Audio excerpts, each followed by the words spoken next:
저희 공동체는 10월 한 달 동안 비로소 그리스도인 챌린지를 진행하고 있습니다. 지난주 화요일부터 시작되었는데요. 혹시 버스를 놓친 것 같아서 초조한 마음이 드시는 분들은 방학 숙제하듯이 밀려서 하셔도 인정해 드릴 테니까 늦었지만 지금이라도 시작해 보시기를 바랍니다. 목회자들도 인스타그램 중독자들이 아니거든요. 그래도 여러분들이 어떻게 하면 한 번 더 기억하고 하실 수 있을까 괜히 불꽃놀이도 찍어보고 그러는 거예요. 그래서 여러분들 한 달 동안 그리스도인으로 살아간다는 것이 무엇인지를 한번 매일매일 작은 과제들이지만 도전해 보시는 시간을 가지시기를 축복합니다. 아시겠죠? 네. 우리 교회는 한 2000년 동안 아멘이라고 대답하기로 약속했었어요. 혹시 잊으신 것 같은데 아시겠죠? 아멘. 네, 뭐 여러분들에게 재정을 쓰라고 하거나 어디 가서 심한 고생하라고 하지 않을 테니까, 하지만 그리스도인으로 살아내는 일을 이번 주에 나와 너의 영역에서 한번 천천히 시작해 보시기를 바랍니다. 매일매일 생명의 삶 묵상을 하고 계시는 분들은 홍 목사님이 혹시 호세아서를 싫어하나 이런 생각을 하실 수 있죠.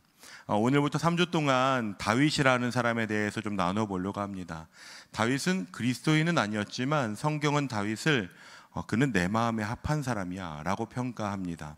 그 누구보다 하나님의 마음을 잘 알았던 사람, 완벽한 사람은 아니었지만, 처음부터 그의 인생을 모두가 주목한 것은 아니었지만, 다윗이라는 한 사람의 삶이 어떻게 하나님 앞에서 다루어져 가면서 그로 인해 일어나는 일들이 저희 공동체가 한 달 동안 하려고 하는 이 비로소 그리스도인 챌린지와 참 맞닿아 있는 부분이 있다는 생각을 하게 되었습니다. 그래서 오늘 그 다윗에 대해서 다루는 첫 번째 시간을 가져보려고 합니다. 여러분 잘 아시는 것처럼 이스라엘의 첫 번째 왕은 사울이라는 사람이었습니다. 사울은 원래부터 자신이 왕이 될 만한 사람이라고 여긴 사람은 아니었습니다. 기억나시는지 모르겠지만 사무엘서에서 사울이 왕으로 뽑혔을 때 나는 아무것도 아닌 사람인데 왜 나를 왕으로 시키느냐고 했던 사람입니다. 그러니까 그 시작은 꽤 겸손한 사람이었지만 결국 그는 성경의 표현에 의하면 하나님의 마음을 떠나버린 왕이 되었습니다. 내가 왕이 되어 나의 왕권을 드러내며 살아가겠다고 결정한 왕, 하나님의 은혜가 필요함을 알면서도 내가 왕이 된 것에 도취되고 하루하루 그렇게 살아가면서 이제 나는 왕이 될 만한 사람, 마땅히 내가 이것을 휘둘러도 괜찮은 사람으로 여기면서 살았던 사람입니다. 그에 비해 다윗은 그 반대편의 삶을 선택했습니다.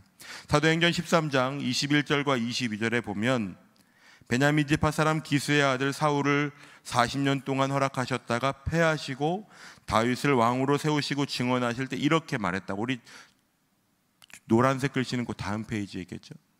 나오나요? 노란색 글씨? 네, 제가 읽어야겠군요. 제가 22절을 한번 읽어보겠습니다. 패하시고 다윗을 왕으로 세우시고 증언하여 이르시되 내가 이새의 아들 다윗을 만나니 내 마음에 맞는 사람이라 내 뜻을 다 이루리라. 여러분, 소개팅에 나갔는데 내 마음과 맞는 사람 만나면 눈빛이 반짝거립니다. 제가 옛날에 소개팅 나간 친구에게 이렇게 얘기했던 적이 있어요. 만났는데 느낌이 좋아. 그럼 콜라라고 보내고, 아닌 것 같아. 그럼 사이다라고 해. 그리고 5분 뒤에 답장이 왔어요. 환타야. 애매했나 봐요. 마음이 맞는다는 건 여러분 쉬운 일 아닙니다. 어쩌다가 우연히 마음이 맞아지게 되는 일, 그런 일 별로 없습니다. 그러니까 소개팅에서 모르는 사람들이 만나서 마음이 맞는 것은 정말 대단한 일이죠. 마음이 맞는 것 같았는데 조금 지나 보니 아닌 경우도 있습니다. 그렇죠?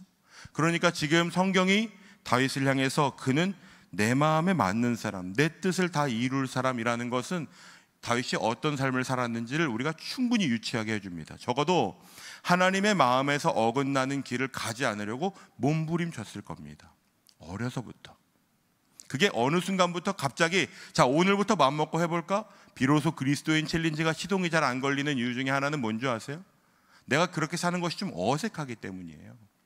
나는 그런 선한 일, 의로운 일이 내게서 자연 발생되는 일이 별로 없기 때문에 그렇습니다. 그건 내가 유난히 나쁜 사람이어서가 아니라 대부분의 사람들의 성정이 그렇기 때문입니다. 오늘 함께 읽은 본문에서는 사무엘 선지자가 마침내 그렇게 내 마음, 내 뜻을 다 이룰 만한 그 사람, 그 다윗을 만나는 장면을 우리에게 소개해주고 있습니다. 그 전후 과정을 좀 생각해 보시면 이런 일이 벌어졌습니다. 하나님은 사울을 버리시기로 결정하셨습니다. 그에게 기회가 없었던 것은 아니지만 그는 자신에게 찾아온 두 번의 결정적인 기회 모두 그것을 다 무의로 돌려버렸습니다. 그리고 하나님이 나의 왕이 되시는 것이 아니라 내가 나의 왕이 된 삶을 살기로 결정했습니다. 그러니까 이것을 하나님 어떻게 그러실 수 있어? 라고 말하기에는 사울의 그 완고함이라는 것이 그 누구도 바꿀 수 없는 지경에 이르는 것을 우리가 상상할 수 있습니다. 사무엘상 15장 35절에서는 이렇게 기록하고 있어요. 제가 읽어보겠습니다. 하나님께서 사울을 이스라엘 왕으로 삼으신 것을 후회하셨다. 성경에 하나님이 후회하시는 장면들이 종종 나옵니다. 그런데 이곳에서 후회하실 만큼 하나님이 안타까워하시는 것이죠. 후회하는 건 그냥 그때 내가 그 녀석 고르지 말걸, 어떤 그런 느낌이라기보다 마음이 막 긁어지는 것입니다. 마음이 찢어지는 거. 그렇게 되지만은 않기를 바랬는데 결국은 그 길을 가는 것이 괴로우신 하나님의 마음이 담겨 있는 것이죠. 그리고 나서 하나님께서 사무엘에게 말씀하시는 것입니다. 베들레헴 사람 이새의 아들 중에 내가 한 왕을 보았다고. 잘 생각해 보십시오. 다윗은 기름 부음 받은 순간부터 와 이제 난 왕이 될 운명이 됐으니까 똑바로 살아봐야지 라고 살아간 사람이 결코 아닙니다.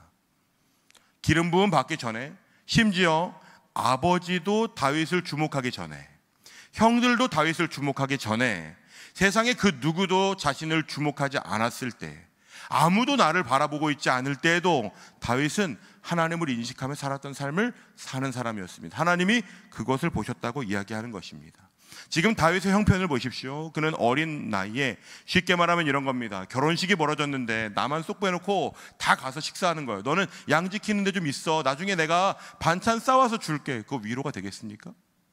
그거 먹고 싶은 사람이 있어요? 아무도 없습니다. 그러니까 지금 다윗은 하나님의 선지자가 우리 집에 오신다고 하는데 유일하게 들판에 남아있는 처지입니다. 양을 지키는 것이 낭만적으로 느껴지십니까? 아마 아버지 이새의 눈에도 그는 한없이 어린 아들. 왜냐하면 사무엘 선지자가 아들들 다 데려와 했을 때 다윗은 쏙 빼놓고 간 거니까요. 그 정도의 위치. 시편 78편에서는 하나님께서 다윗을 택하셨을 때 다윗의 모습을 아주 자세하게 이렇게 우리에게 소개해주고 있습니다. 화면을 한번 보시겠습니까? 다윗을 택하셨을 때 그를 양의 우리에서 취하셨다고. 그가 대단한 어떤 상황에 놓여 있었거나 기대할 만한 상황, 혹은 그 잔치 자리에 내가 함께 모여서 거기에서 나도 기웃기웃하는 상황 중에 하나님이 보신 것이 아니라 아무도, 이렇게 표현하면 좀 공감되실까요? 그 누구도 관심을 가지지 않는, 조명도 들지 않는 지하 5층 어느 구석진 곳에 있던 다윗을 하나님이 발견하시고 취하셨다고, 그리고 그를 이끌어내셨다고 말합니다. 야곱 그의 소유인 이스라엘을 기르게 하셨는데 우리 72절만 한번 읽어볼까요? 이에 그가 그들을 자기 마음의 완전함으로 기르고 그의 손의 능숙함으로 그들을 지도하였도다. 그거 잘한다고 해서 형들이 인정해 줄 것 같습니까? 아마 형들이 이렇게 말했을 가능성이 높아요. 저는 외동아들이어가지고 그런 경험이 별로 없는데, 형들이 많은 가정에서는 주로 이런 일이 벌어지죠. 무언가 잘하면 넌 평생 그거 해. 그게 너의 체질인가 봐. 역시 넌 그거에 재능이 있는 거야. 그렇게 놀려먹을 가능성이 충분하죠. 넌 평생 양을 지키는 게 너의 체질인가 보다. 그런 놀림을 받을 수 있습니다. 그런데도 그는 지금 자기의 마음의 완전함, 이건 무엇인지 아세요? 내 마음의 모든 것을 다해서 양을 지키는 일에 몰두했다는 겁니다. 마음을 다른 여러 가지 두지 않고. 여러분 멀티태스킹 좋아하시죠? 지금 다윗은 그 정반대의 삶을 살아가고 있다는 것입니다. 사랑하는 제자훈련 학생 여러분, 가이드라인을 듣고 놀라셨죠? 할 수 있을까? 여러분 10주 동안 여러분의 마음을 예수 그리스도를 만나는데, 인격적인 예수님을 경험하는데 올인하실 수 있도록 몇 가지 장치들을 좀 해드리는 거. 불편한 것을 압니다. 하지만 마음을 좀 모아보십시오. 다윗이 지금 그렇게 살았다는 겁니다. 마음의 완전함으로 그리고 손의 능숙함으로. 능숙함이라는 것은 여러분 하루 이틀 해서 되는 게 아닙니다. 찬양팀에서 오늘 악기를 다루시는 분들이 어제 갑자기 드럼 치고 싶은 마음이 들어서 오늘 스틱을 잡았겠습니까? 그렇지 않다고요. 연습이 필요합니다. 잘하는 사람일수록요, 연습을 치열하게 합니다. 내가 혹시라도 틀려서 그 불편함이 나에게 오니까 그걸 알거든요. 그러니까 능숙함이라는 것은 곧 꾸준하고 성실함을 의미합니다. 고민을 해야 되는 거예요. 어떻게 하면 더 잘할 수 있을까? 어떻게 하면 더 내가 이 일을 내 마음과 정성을 다해서 하면서도 결과도 함께 낼 수 있을까를 고민하는 겁니다. 사람들로부터는 굳이 잘해내거나 그거 기도하면서 하나님의 도움을 구하는 일 왜 그렇게까지 하냐고 물어볼지도 모릅니다. 그런데도 그는 성경의 그 표현 그대로 마음과 손을 다해서 자신에게 맡겨진 일을 감당해냈습니다. 다윗은 어느 날 행운을 입어서 기대하지도 않았던 왕이 되는 행운을 얻은 운명의 삶을 살게 된 것이 결코 아닙니다. 왕이 될 목적으로 그 일을 한 것은 아니었지만 하나님은 그런 사람을 찾고 계셨습니다. 하루하루 그곳에서 살아가던 방식은 다윗의 평생을 살아가는 삶의 습관이 되었습니다. 그래서 청년 여러분들에게 묵상하라고, 그렇게 여러분 좀 귀찮고 그만하세요 제발 라고 할 만큼 여러분들에게 도전을 드리는 겁니다. 청년의 때에 내가 시간을, 인생을, 가치를 어떻게 써야 되는 것을 조율하고 배워가는 시기에 하나님의 말씀을 붙들고 하루를 살아가는 것이 시작되지 않으면 어느 날 갑자기 그 일이 되는 것은 저는 별로 보지 못했습니다. 그러니까 여러분 매일매일 하나님의 사람으로 살아가는 습관이 여러분들에게 있으신지를 한번 점검해 보셔야 됩니다. 다윗은 지금 그렇게 살아가는 사람이었습니다. 그것을 양들 앞에서도, 심지어 사람들이 있으면요 더 잘했겠죠. 그런데 다윗은 아마 평생을 그렇게 살아서 누군가 대단한 사람이 왔다고 해서 갑자기 오늘은 양들 좀 예뻐야 되는다고 빗질을 하는 그런 성정은 아니었을 겁니다. 하나님은 그 다윗의 마음의 중심을 꿰뚫어 보고 계십니다. 하나님이 우리의 중심을 보신다는 것이 여러분에게는 어떤 느낌이 드십니까? 막 마음을 열어 보이고 싶고, 자 보세요 하나님 제 마음, 그러고 싶으세요? 저는 한 자물쇠 8가지 달고 싶어요. 하나님 여긴 좀 안 보시면 좋겠다.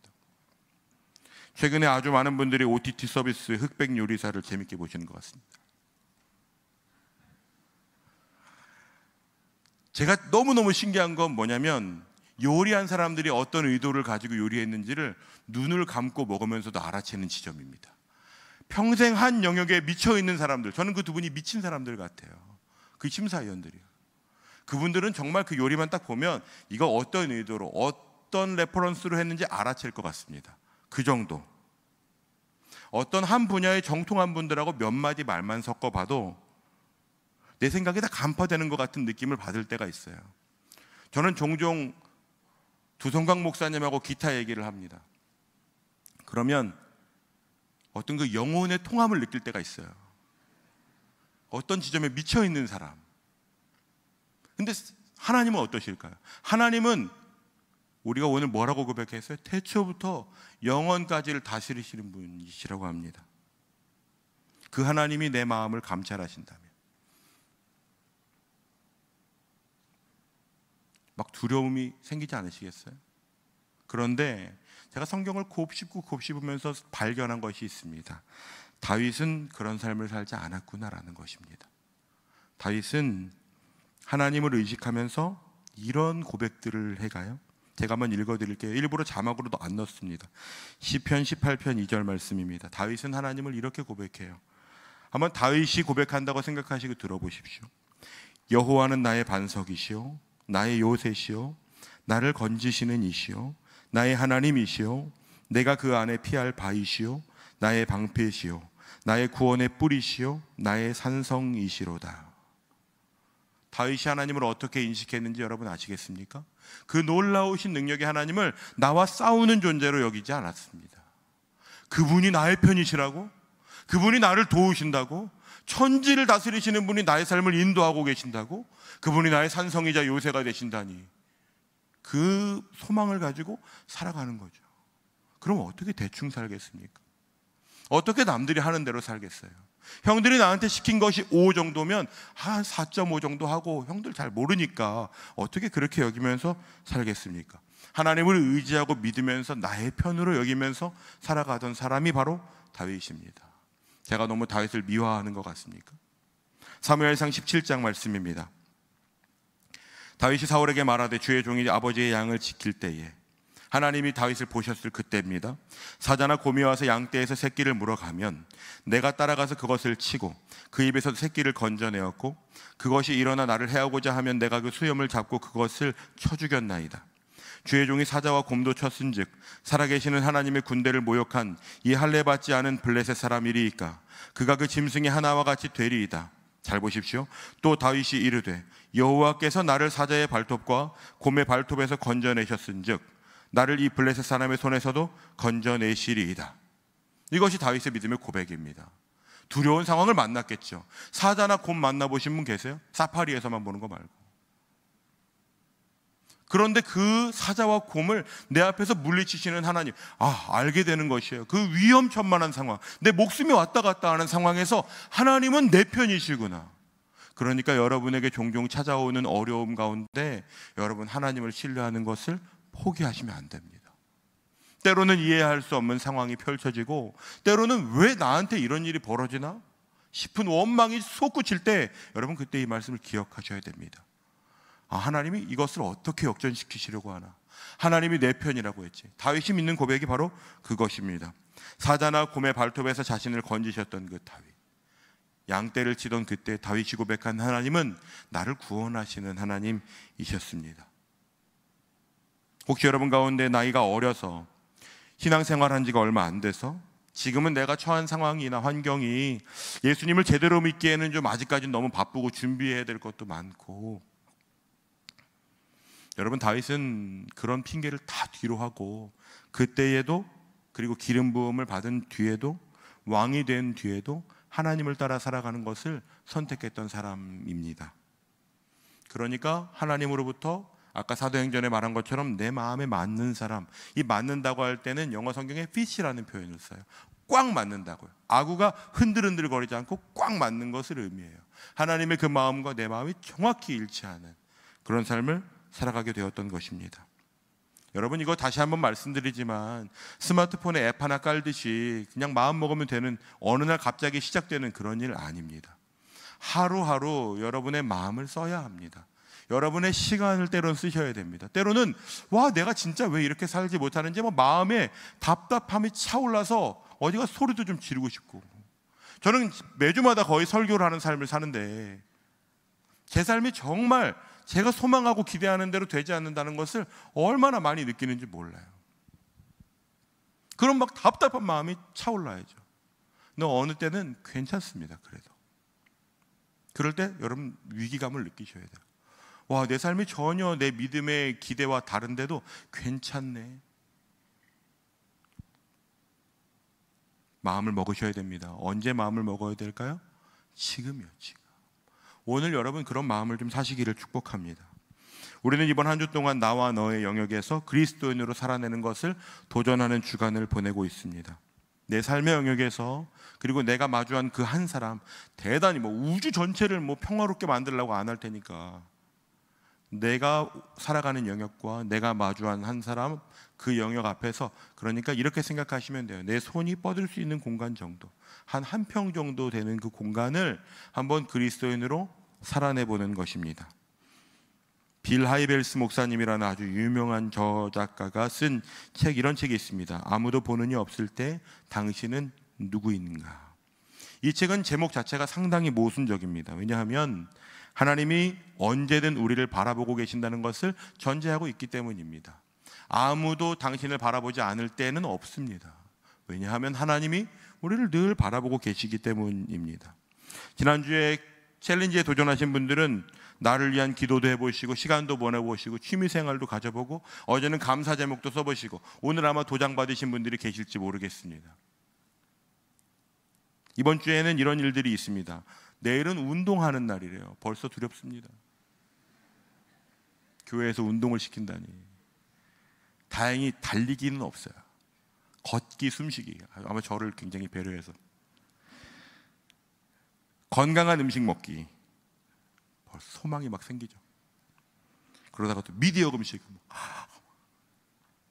여러분 이거 다음 주에 한번 도전해 보십시오. 하루 종일 하라고 안 할 테니까. 월요일 하루 종일 운동하라 그러면 누가 하겠습니까? 간태현 목사님 하시겠죠. 그런데 여러분, 이 모든 주간의 도전 과제 앞에 숨어있는 하나의 단어가 있어요. 그것은 하나님 앞에서라고 하는 단어입니다.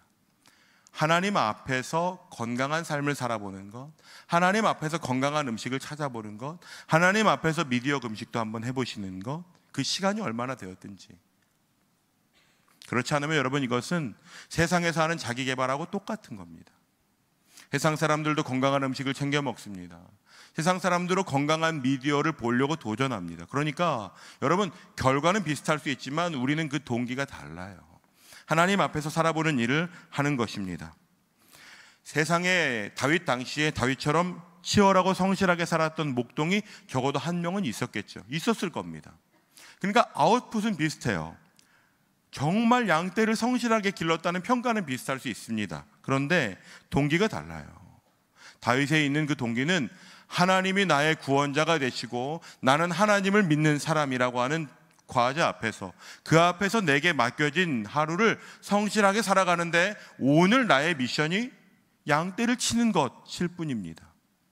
양떼를 치는 것이 목적이 아니라 하나님 앞에서 하나님 내게 맡기신 삶을 살아내는 것이 목적인 것입니다. 그것을 믿는 믿음으로 살아내는 거예요. 여러분 중에는 내 오늘이 이게 무슨 하나님 인도하신 거야? 다른 사람들은 좀 인도하시는 것 같은데 나는 전혀. 저는 꽤 오랫동안 비주류의 인생을 살았습니다. 지금도 전혀 주류의 인생을 살지 못하는 것 같아요. 신학교에는 여러 가지 전공이 있는데 그 중에 제1의 전공은 뭘까요? 신학입니다. 그리고 전 기독교 교육이라는 전공을 선택했습니다. 신학과 안 가고 싶었어요. 신학과가 싫은 건 아니지만 평생 목사해야 될 것 같은 신학이란 두 글자에 뒷걸음질을 쳤습니다.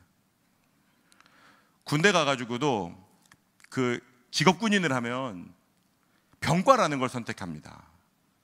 대부분 보병이라는 데를 가요. 전 그게 싫었어요. 그래서 기갑이라는 데 갔습니다. 권총 쏘는 거 팡팡팡팡, 그거 하나 멋있어가지고. 대학원 갈 때도 다들 대학원 가는 거예요. 그러니까 저는 그때 필리핀으로 런했습니다. 갈 자신이 없었어요. 그 유학 가고 싶었어요.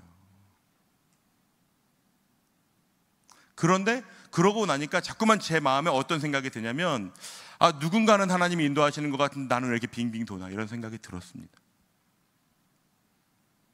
그런데 제가 지나고 나서 보니까 그때 하나님이 저에게 요구하셨던 것은 내가 너의 삶을 인도하고 있어, 너 그거 아니? 라고 물으셨을 때 아멘이라고 대답하는 믿음의 고백을 하나님 기다리셨던 것 같아요. 다윗이라고 목동으로 살면서 고민이 없었겠습니까? 형들은 다 어딘가에 모여 있는 것 같은데 나는 이 들판에서 혼자 뭐 하고 있나, 그런 허망한 생각이 당연히 들죠. 그런데 그곳에서도 오늘이 하나님이 나에게 허락하신 날, 오늘 내가 마주한 이곳이 하나님이 나에게 맡기신 나의 몫이라는 것을 믿는 믿음으로 살아내는 것입니다. 그것을 우리는 믿음이라고 하는 거예요. 내 앞에 있는 그 사람이 때로는 사랑스러울 수도 있지만 때로는 진짜 나 이런 사람 어디서 만나나 싶을 만큼 잘못 걸렸다 싶은 사람들이 도처에 있습니다. 눈만 돌리면 보일 수도 있어요. 그런데 하나님이 오늘 저 사람을 나에게 맡기셨나? 맡기셨다가 안 될 수 있지. 그러니까 맡기셨나? 혹시 그런 마음을 품어보시라는 겁니다. 원수 사랑하는 게 쉬웠다면 7번씩 70번 하라고 성경이 그렇게 기록했겠어요? 쉽진 않다는 거 다 안다고, 하나님도 아신다고요. 그러니까 내게 마주한 그 사람 혹시 하나님 나에게 좀 사랑해 보라고 하시는 건가? 까지 가보시자고요. 그러면 몇몇 분들은 여러분의 어떠함을 관찰하는 분들이 물어볼 수 있어요. 혹시 왜 너 요즘 이런 거 해? 안 하던 일 하면 괜히 그런 거 물어보잖아요. 그럼 막 홀랑 우리 교회에서 비로소 그리스도 하지 마시고 꼭 참고 내가 좀 잘 살아내보고 싶어서 그런다고. 그럼 약간 그런 거 있잖아요. 좀만 기다려. 내가 무엇인지 알려줄 테니까. 저의 목적은 여러분이 마주한 분들이 신촌성결교회 청년부에 오게 하는 것이 목적은 아닙니다. 그런데 하나님 믿는 사람들은 달라도 무언가가 다르다는 것을 그들의 마음에 심어주고 싶어요. 여러분의 타이밍에 결실이 되지 않을 수는 있겠죠. 하지만 그런 사람들을 좀 만나야 예수 믿는 사람들이 어떤 건지, 예수님은 어떤 분인지 알게 되는 사람들이 생길 거 아닙니까? 그런 한 주간을 좀 보내보시면 참 좋겠습니다. 하나님 앞에서 내 의지로 내 건강을 위해서 나만을 위해서 사는 것이 아니라 하나님 앞에서 나의 삶을 아름답게 살아내는 일, 나를 사랑해 보는 일. 그러면 하나님이 나에게 주시는 그 우주적인 사랑이 나를 채우는 것을 경험하게 되실 겁니다. 그러면 내가 흘려보내려고 애쓰지 않아도 흘러가는 것이 생길 거라는 게 제 믿음이에요. 성경이 그렇게 말합니다. 내 배에서 생수의 강이 터져 나올 거라고. 그럼 그것을 먹고 목마른 자들은 먹고 만족함을 누릴 것이라고 그렇게 이야기하고 있습니다. 내게 있는 사랑이 아니라 예수께서 나에게 부어주시는 그 사랑을 경험해 보시기를 축복해요. 이세의 7 아들은 잘생겼다고 합니다. 아마 이세도 잘생겼겠죠? 키도 크고 능력도 있었다고. 사무엘상 16장 12절에 보니까 다윗도 근데 빠지지 않을 만큼 눈도 빼어나고 얼굴이 잘생긴 정도가 아니에요. 16장 12절에 뭐라고 말하는 줄 아세요? 얼굴이 아름다웠답니다. 와우. 그러니까 여러분, 기준은 능력이나 외모에 달려있는 것이 아니에요. 형들이라고 해서 유난히 못생겼기 때문에 하나님이 제일 잘생긴 너, 하나님 그런 분 아니십니다. 하나님은 다윗의 마음을 주목해서 보고 계셨어요. 여러분, 마음은 아버지와 어머니가 나에게 만들어준 것이 내 전부가 아닙니다. 마음은 오늘 내가 다시 하나님 앞에서 어떤 마음을 사는지가 언제든지 바뀔 수 있는 것이에요. 나는 내 형편이 이랬으니까, 나는 경험이 이런 사람이니까, 여러분 그 거짓말에 속으시면 안 됩니다. 데살로니가전서 2장 4절 말씀을 함께 읽어볼까요? 오직 하나님께 옳게 여기심을 입어 복음을 위탁받았으니 우리가 이와 같이 말함은 사람을 기쁘게 하려 함이 아니요 오직 우리 마음을 감찰하시는 하나님을 기쁘시게 하려 함이라. 하나님이 우리를 옳게 여기셨으면 여러분, 옳은 마음을 품을 수 있습니다. 옳은 마음으로 하나님께 영광을 올려드릴 수 있습니다. 지난주 말씀 말미에 기억나십니까? 로마서에서는 우리가 더 이상 죄와 사망의 법에 영향을 받는 사람들이 아니라고 말합니다. 로마식 표현으로 하면 황제가 죽고 나서 새로운 황제가 즉위하면 그 전에 모든 법은 다 무효가 된다고요. 그 중에 뭔가 이것도 그냥 가져가고 싶으면 그것을 다시 이 황제의 법으로 만듭니다. 그러니까 여러분, 예수께서 우리를 구원하셨을 때 죄와 사망의 법전이 다 불태워졌다고요. 생명의 성령의 법으로 작동하는 사람들, 요즘 말로 하면 새로운 코드가 주어진 거죠. 새로운 언어체계, 새로운 방식의 언어체계가 우리에게 주어진 겁니다. 그 기준과 법도가. 그러니까 여러분, 그것으로 살아내시면 이런 은혜가 있을 겁니다. 우리 골로새서 3장 말씀 한번 읽어볼까요? 새 사람을 입었으니 이는 자기를 창조하신 이의 형상을 따라 지식에까지 새롭게 하심을 입은 자니라. 여러분, 이 새 사람으로 하루하루를 좀 살아내 보시지 않겠어요? 하나님이 우리를 새롭게 만드셨다면 새 마음을 품어 그 마음으로 여러분의 삶을 살아내시는 일을 축복합니다. 오늘 말씀 저희가 함께 읽은 본문 뒷부분에 보면 이런 표현이 있습니다. 사무엘이 기름불병을 가져다가 그의 형제 중에서 그에게 부었더니 이날 이후로 다윗이 여호와의 영에게 크게 감동되었다고 합니다. 여러분, 그렇게 살아가시다 보면 여러분에게 성령이 충만하게 되시는 것을 경험하게 될 겁니다. 요즘을 살아가는 수많은 그리스도인들이 놓치고 있는 것이 성령 충만을 목말라하지 않는 겁니다. 그거 없이도 세상 살아가는데 문제 없는 것처럼 보입니다. 그런데 혹시 여러분, 내가 예수님을 사랑하고 믿는데 왜 내 마음은 자꾸만 바닥을 치는 것 같고 내 마음은 어떤 거룩함이랑 기쁨이나 아름다움보다 여전한 세상적 가치에 머무르는 것 같은지, 여러분, 그렇다면 여러분 지금 성령의 충만함이 비워져 가고 있는 것일 겁니다.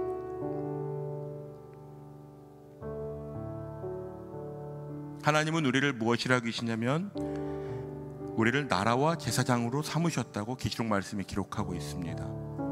나라라고 삼으신다. 내가 무슨 나라야? 나는 그냥 개인인데.